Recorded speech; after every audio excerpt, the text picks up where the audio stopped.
Hello guys, welcome to learning successfully. మీరు గనక మన ఛానల్ ఫస్ట్ టైం చూస్తున్నట్టయితే ప్లీజ్ సబ్స్క్రైబ్ చేసుకోండి. ఈరోజు మనం ఒక ఇంట్రెస్టింగ్ టాపిక్తోని మీ ముందుకు వచ్చేసాను.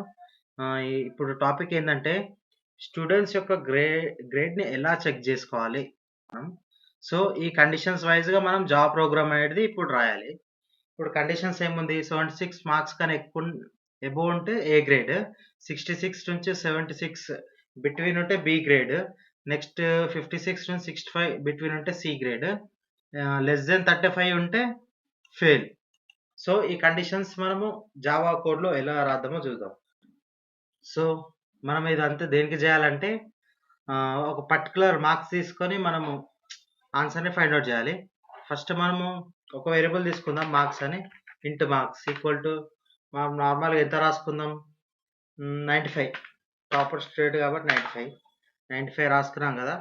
ఇప్పుడు మార్క్స్ అనేది ఉంది మనకి. ఈ కండిషన్స్ ఎలా చేయాలో ఇప్పుడు మనం చూద్దాం. జావాలో మీ అందరికి తెలుసు కండిషన్స్ ఎలా రాసుకోవాలి, ఇఫ్ కండిషన్లో రాయాలి. ఫస్ట్ కండిషన్ ఏంది, లైన్ నెంబర్ 3లో ఉంది కదా, 76 మార్క్స్ ఎబోవ్ అనేది ఏ గ్రేడ్ ప్రింట్ చేసుకోవాలి. ఇప్పుడు ఇఫ్ కండిషన్ రాస్తున్నా, if marks greater then 76, okay, ఆ కండిషన్ ట్రూ అయితే ఏం రావాలి, ఏ గ్రేడ్ అని రావాలి. System dot out dot println, ఇక్కడ A grade. Okay, first condition అయిపోయింది. నెక్స్ట్ ఈ ఫోర్త్ లైన్లో చూడండి, 66 మార్క్స్ టు 76 మార్క్స్ వస్తే బి గ్రేడ్ అని రావాలి. సో ఇక్కడ ఏం రాయాలి, ఇప్పుడు మాకు చాలా కండిషన్స్ ఉన్నాయి కదా, లాస్ట్ కండిషన్స్ వస్తే ఎల్స్ అని రాసుకుంటాం. ఇది సెకండ్ కండిషన్. సెకండ్ కండిషన్కి ఏం రాసుకోవాలి, ఎల్స్ ఇఫ్. సెకండ్ కండిషన్ కదా, ఇఫ్. ఇప్పుడు చూడండి కేర్ఫుల్గా, if marks greater than equal to 66, ఇక్కడ లాజికల్ అండ్ మళ్ళీ marks less than or equal to 76.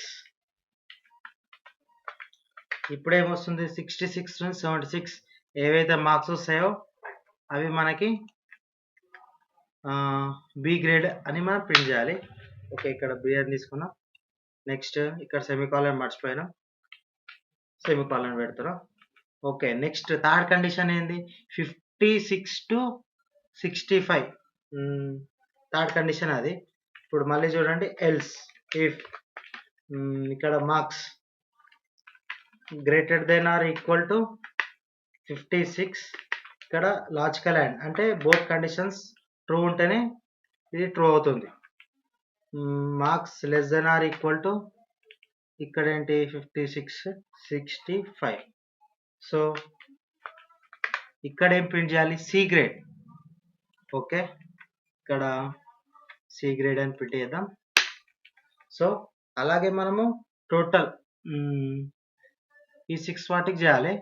Next మళ్ళీ వచ్చేసి సేమ్ ఇక్కడ కాపీ చేద్దాం, కాపీ చేసుకున్నాం. నెక్స్ట్ ఇక్కడ పేస్ట్ చేద్దాం. ఇక్కడ ఫోర్త్ కండిషన్ ఏంది, ఇక్కడ చూడండి సిక్స్త్ లైన్లో మార్క్స్ 46, నెక్స్ట్ మార్క్స్ 55. ఓకే, ఇక్కడ వచ్చేసి సి గ్రేడ్ కదా, ఇక్కడ D grade. Okay, D grade వచ్చింది. మళ్ళీ నెక్స్ట్ మళ్ళీ పేస్ట్ చేసిన.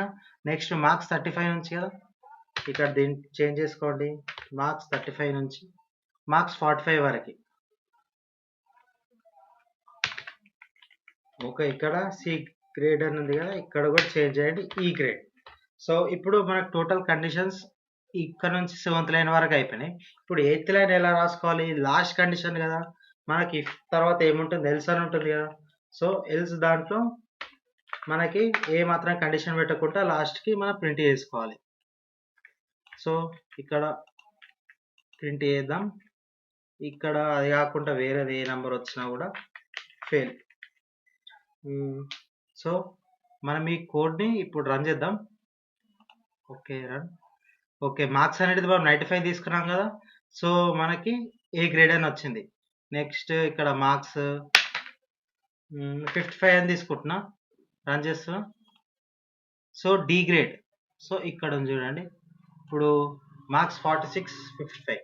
నెక్స్ట్ ఇంకో మార్క్స్ తీసుకుందాం డి గ్రేడ్ కాకుండా. మార్క్స్ 0 అని తీసుకుంటా.